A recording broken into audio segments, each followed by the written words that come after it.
Hello and welcome to Connected with Latham, where we discuss ideas, legal developments, and business trends shaping the global economy.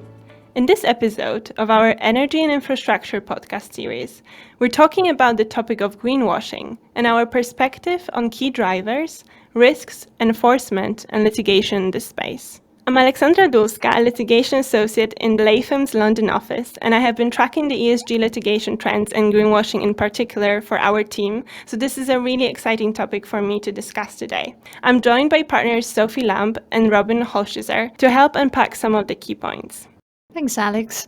I'm Sophie Lamb, a litigation partner in the London office, and I focus my practice on litigation and risk management, primarily for those in financial services and oil and gas sectors. And I have been increasingly engaged in the ESG agenda, advising boards of companies and also looking out for and defending ESG-related risks. And I'm Robin Hulshizer, and I'm coming to you from Latham's Chicago office in Illinois. I'm a partner in Latham's Trial and Litigation Department, member of the California and Illinois bars, and I've practiced a long while at Latham in its environmental practice group, which handles matters across all of the U.S. environmental laws, and of course, ESG and greenwashing matters. Great to be here. Just by way of introduction, I think we all agree that companies are increasingly feeling the pressure from multiple stakeholders to make commitments to a greener, more sustainable future. But at the same time, allegations of greenwashing are on the rise. Was this development inevitable, Sophie?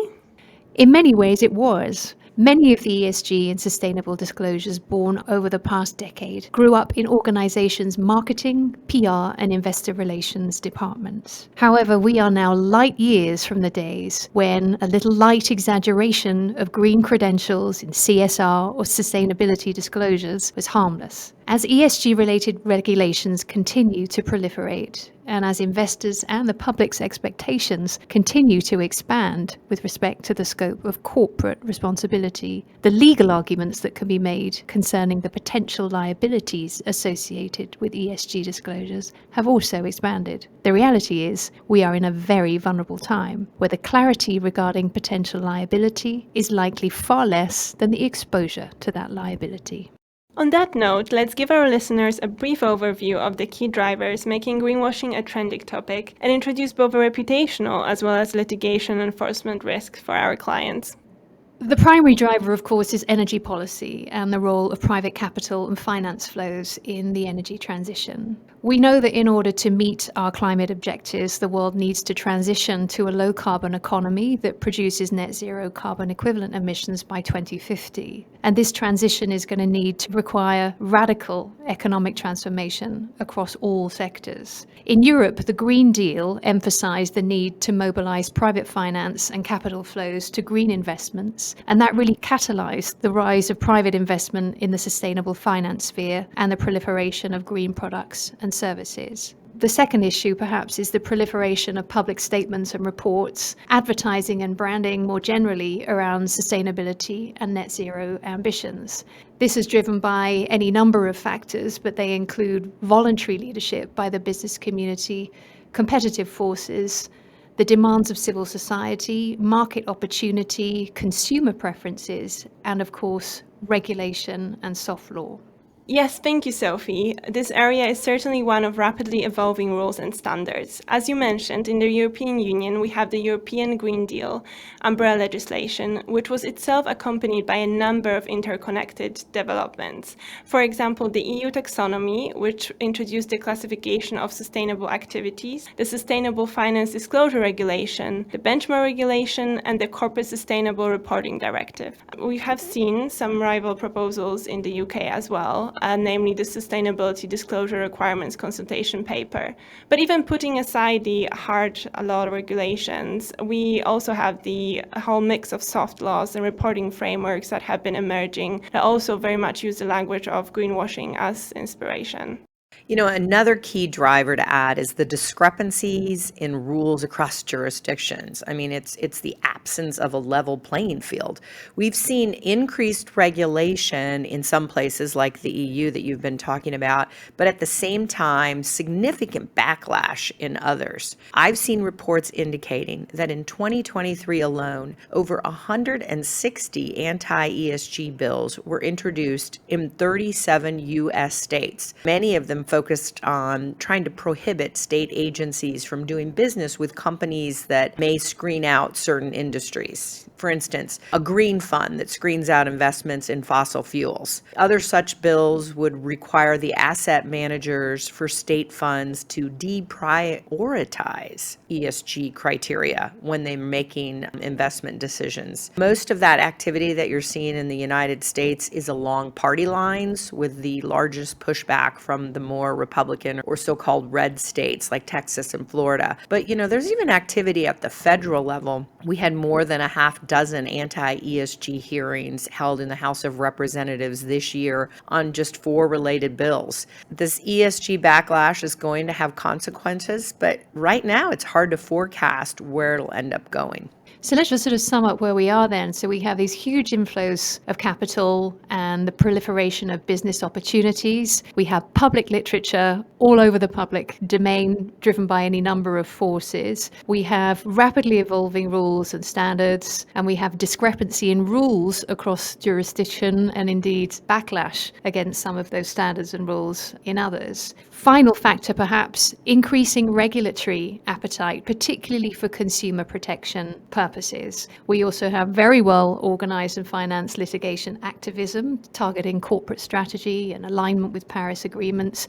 All of these things combined is really a major source of reputational and litigation risk. With that context in mind, and thinking about all the challenges that are facing businesses that are trying to navigate their ESG disclosures and their communications against the backdrop of these large-scale environmental issues, Sophie, what are the practical considerations that we all agree should be front of mind with respect to ESG reporting and messaging? Thanks, Robin. I think the way we tend to think about this is really through the lens of gap analysis. As with all corporate litigation risk, it's really the delta between what we say we're doing and what we are actually doing or are able to do that is the real source of litigation risk. So when we're engaging with our many clients who are very, very active in this space, we remind them and we discuss with them about being mindful of those gaps in their external messaging. What do they do in practice? What do we know can be achieved in reality? And what can be proven in light of evolving expectations from regulatory bodies? So turning first to what's actually being done, obviously it's important that businesses have internal controls in place to ensure that their disclosures align with their day-to-day practice and operations. So having policies specifically centered around how ESG disclosures are created, what individuals are involved, who approves the relevant standards, and on what basis. People who are responsible for oversight of aspects of the organization's life that are subject to ESG or sustainable commitments need to be involved in collecting appropriate evidence, if you will, to support those efforts and those ambitions. Good record keeping, strong document retention, and internal audit policies are obviously key factors. Secondly, I think organizations which make future-looking ESG or sustainability commitments obviously need to ask themselves on what basis they think that they are able to achieve those aspirations and whether they are able to measure achievable outcomes. This can be done by creating clearly articulated plans, taking into account both assumptions that future commitments rest on, as well as the relevant risks, for example, availability of a future technology, availability of resources, and security of supply chains. But there are other practical steps that could be taken too. What else should be on our clients' radars, Alex?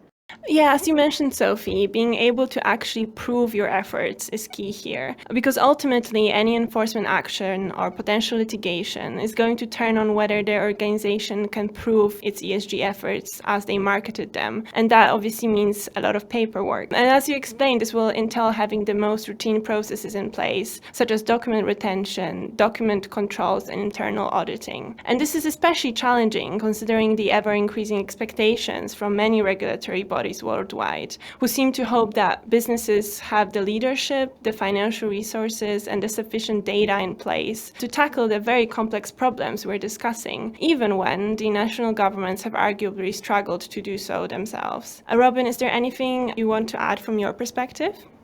Yeah, I agree that perhaps the very most difficult issue to grapple with, at least in practice, is the fact that the companies today are having to address ESG expectations, which are constantly evolving and changing. So, the correct course of action today may not meet regulators' expectations tomorrow or their investors. So it's really extremely challenging to try to anticipate how the current legal framework may change in the future and adjust your operations accordingly. It is the absence of global consensus on how to achieve the net zero targets or even on what a green claim is that makes it impossible to completely avoid the contentious risks that's out there when it comes to greenwashing. Like you said, though, businesses can mitigate this by moving away from these broad value-based language in their claims and instead focusing on specific facts, things that they can really demonstrate and prove. And then, of course, they've got to be mindful of the pitfalls of using poorly defined terms in what they're saying in their messaging. Companies just really need to look to integrate ESG considerations throughout their entire corporate governance system so that their internal controls can accurately capture their reporting as well as their external messaging and marketing. Otherwise, if they don't do that, they really will open up their business to both substantial reputational and enforcement risks. I don't know, Alex, what have we been seeing in terms of enforcement risk in the UK? Yeah, thanks, Robin. In the UK, there are two regulators that are particularly active in the greenwashing space. So the last couple of months, a number of important rulings from the Advertising Standards Authority in UK in sectors including finance, aviation, oil and gas, basically sectors where the ASA found breaches of their codes on a basis that the marketing efforts of many companies were actually exaggerating the business's overall environmental credentials, especially when compared to their overall environmental impact. And this review and the actions taken by the ASA led to an update to their official guidelines in June 2023, which now aim to really provide a quite practical illustrations, taking from the facts of the cases they have seen and identify factors that make environmental claims and ads more likely or less likely to comply with the codes. On the other hand, the Competition and Markets Authority in September 2021 published the Green Claims Code.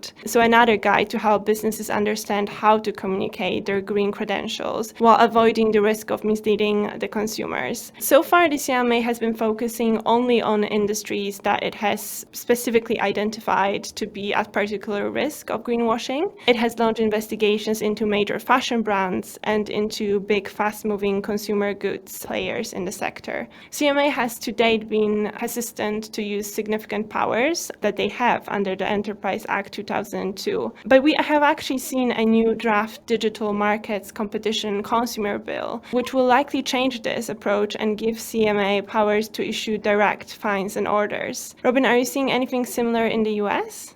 Yeah, in the US, we're seeing increased focus on enforcement for sure. The SEC launched what is called the Climate and ESG Task Force, and it was to identify and investigate ESG violations. And they launched that back in March 2021. And there have been some high-profile charges against multinational companies with penalties going as high as 55 million. These are usually claims against an issuer for statements that are made in the securities-related context. products. But, we've also got the Federal Trade Commission, the FTC, which is charged with protecting consumers, and they can bring actions for deceptive marketing claims. And they've been quite busy in bringing enforcement actions in the green marketing space. When we looked back, there were at least 25 administrative proceedings and 17 federal cases in the last decade that were really targeting green marketing. And most of those cases involved retailers, consumer products, manufactured goods. But most recently,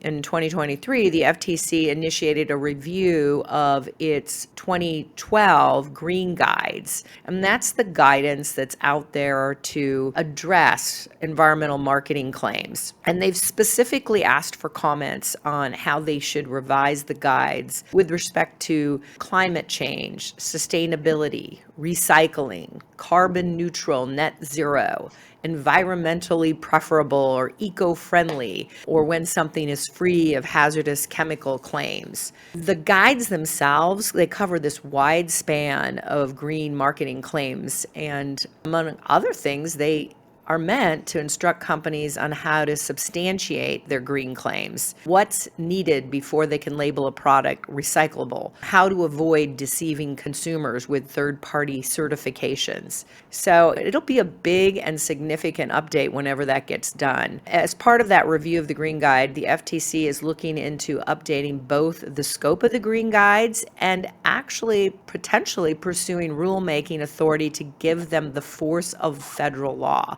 That would really be out there, because right now it's a guide, but they're actually examining whether it should be more than just a guide. So they're going to have significant impact on how companies position themselves and their products.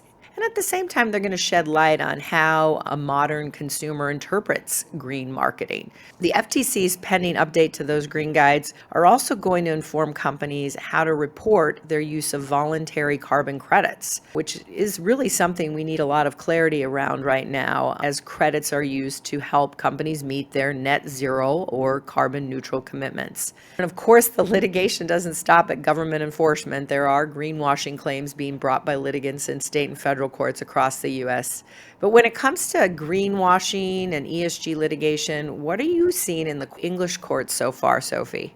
So, Robin, it really depends what we mean by greenwashing litigation. So far as litigation, which is, if you will, kind of consumer-led, focusing on what has been understood by a branded product or claims as to sustainability or compliance with Paris Agreement commitments, we haven't seen anything as yet. Though we know that our judiciary is very concerned to understand whether it's to face a wave of greenwashing claims. What would that kind of claim look like? I guess just a repurposing of familiar causes of action such as deceit or misrepresentation, though I think claimants will have to find new ways of proving those essential elements of reliance and loss. ESG litigation more generally, which could be said to involve greenwashing, has been more active here. Litigation has been filed challenging the decisions of pension funds to invest or continue investing in certain assets. It's also targeted boards of public companies, questioning the compatibility of their strategies with the Paris Agreement and indeed with the organization's own public commitments to alignment with Paris. By and large, those litigations have been unsuccessful to date, but we will see variations on those in the years to come. These claims tend to be very well organized and well funded, and there's no shortage of NGOs and other organizations keen to use the power of litigation to really test the intersection between the law and corporate behavior. So we very much anticipate that this area will continue to be very, very active in future. Alex, from your perspective, what do you think will be some of the main challenges that the courts will be confronted with then in the coming years? I think one of the main challenges that the judges will face when formulating their opinions is really to decide on what is and is not appropriate in the context of corporate policies, strategic plans, or directors' duties to protect the environment, in particular considering the real lack of consensus on how one should define a very basic concept such as green, sustainable, or net zero. So I think upcoming cases will likely feature much discussion around the role of this sort of tenable view, when taking decisions at the board or public entity level that are affecting the environment. And there are concerns also around the availability of appropriate expert evidence. Obviously, the English court system relies heavily on the experts' independence and integrity. But in the cases like this, it is very difficult to strip out the political and advocacy elements, not to mention sort of the lack of recognized body of opinion on certain highly controversial questions, such as, for example, the net zero pathways. Robin, what have you seen in the US courts to date? Yeah, in the US, litigation in this space historically targeted industries that had reputations for being heavy polluters, like the fossil fuel industry. But as more and more companies are taking to green marketing, more industries, everything from restaurants and fashion to airlines and banks, they're being targeted for greenwashing claims. Since marketing often transcends political boundaries, defendants can also find themselves facing parallel proceedings, shall I call it, from a variety of plaintiffs. We've seen journalists and special interest groups spurring greenwashing litigation, especially involving specific claims, by publishing exposés and reports that then plaintiffs and plaintiffs' attorneys use as the basis for their claims in court.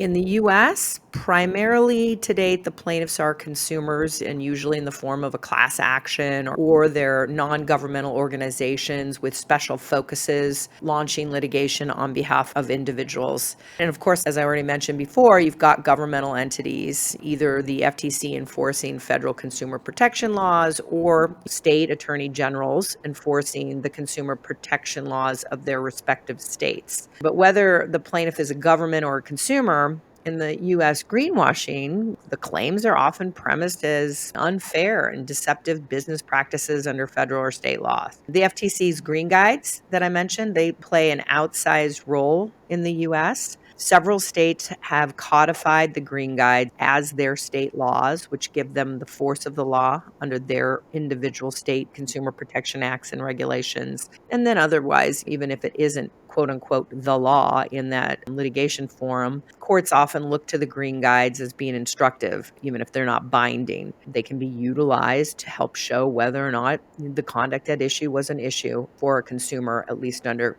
consumer protective trade laws. And finally, it's worth noting that greenwashing claims need not and often don't rely on green guides to show that the marketing at issue is unfair or deceptive. Litigants, for instance, have challenged companies who use PFAS or forever chemicals in their products when that company goes out and markets itself as sustainable. And they're in court challenging the companies without referencing the green guides. So looking ahead, Sophie, Robin, any sense on what is on the horizon?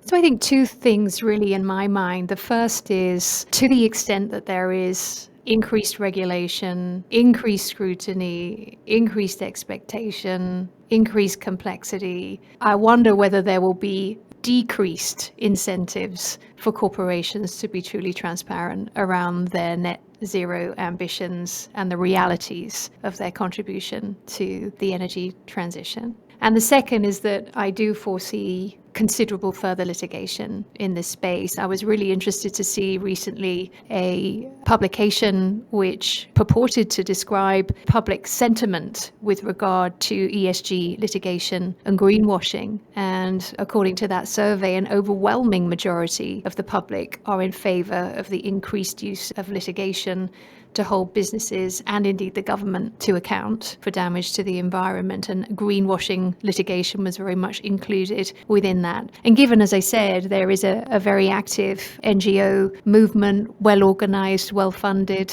well intentioned, determined to use the law to drive those agenda and to create further transparency over some of these issues, I think this is a recipe for almost inevitable further litigation in the years to come.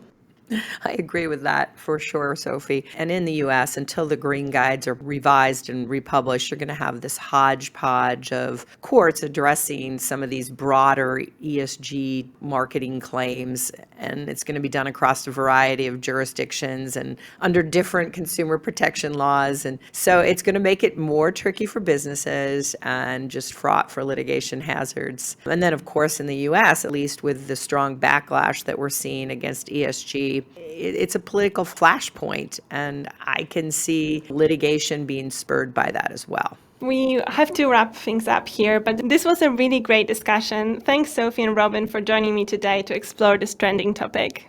Thanks so much for including me. It was wonderful. Thanks for having me on. And thank you to our listeners for checking out this episode of the Energy and Infrastructure podcast in our Connected with Latham series.